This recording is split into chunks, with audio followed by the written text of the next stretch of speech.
Assalamualaikum warahmatullahi wabarakatuh. Selamat datang kembali di channel Jampang Tani TV.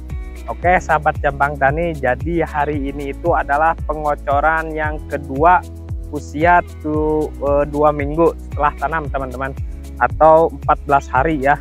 Nah jadi ini kondisi cabai Bang Jampang teman-teman. Ini bisa dilihat perkembangannya. Ini hasil pemupukan pertama yang kemarin itu sudah terlihat ya.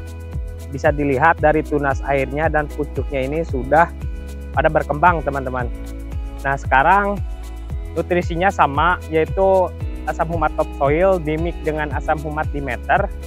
Nah yang kedua itu pakai Santagrow MAP, dan yang ketiga kita pakai asam amino dimeter teman-teman. Nah dari segi pencampurannya seperti ini. Nah untuk pencampuran pertama kita menggunakan asam humat topsoil teman-teman ya. Ini pakai 2 sendok saja, karena asam humat topsoil ini asam humat premium teman-teman. Ini dengan kandungan 95%, dan yang ini adalah asam humat dimeter, kandungannya 90%. Ini tanpa ada mikroba dan NPK. Kalau asam humat topsoil itu lebih lebih komplit lagi teman-teman ya, ada NPK-nya, ada bakteri pembenah tanahnya.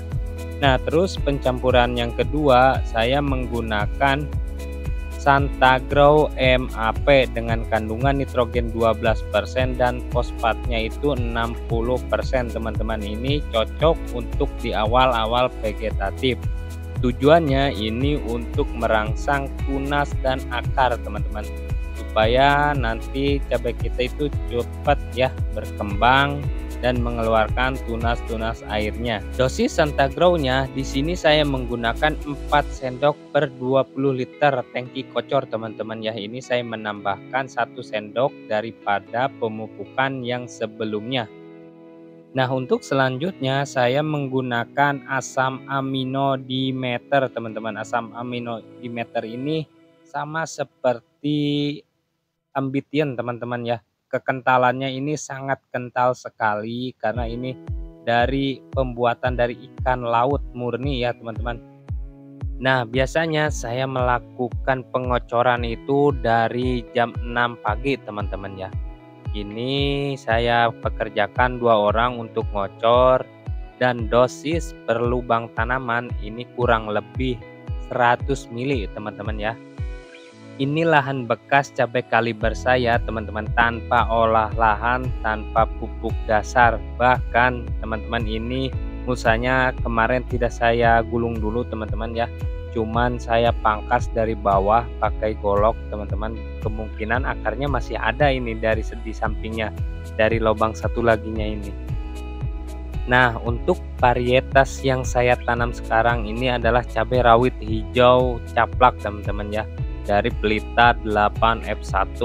Nah jujur saja teman-teman, untuk harga ya sekarang ini malah tinggi cabai caplak rawit hijau yang saya tanam ini. Jadi mudah-mudahan nanti pas panen ini masih kuat harganya. Sekarang tembus di harga 40.000 per kilo, dan ini dipetik tidak perlu merah teman-teman ya. Ini dipetik hijau saja. Dan keunggulan cabai caplak ini adalah teman-teman masa panennya cepat ya, 2 bulan itu sudah bisa kita petik pertama. Cuman dari vigor tanaman cabai caplak ini tidak bisa setinggi cabai rawit merah ya, seperti kaliber ori. Nah banyak yang bertanya dari fungsi asam humat itu apa sih. Nah jadi asam humat ini teman-teman banyak ya keunggulannya atau manfaatnya bagi tanaman. Yang pertama itu bisa memaksimalkan pupuk yang kita kasih itu mungkin 80%-nya itu terserap oleh tanaman, tidak menguap ya. Terus yang kedua, ini membuat lahan kita semakin subur. Semakin kita banyak menggunakan asam humat, bukannya jelek, tapi insya Allah lahan kita makin subur teman-teman.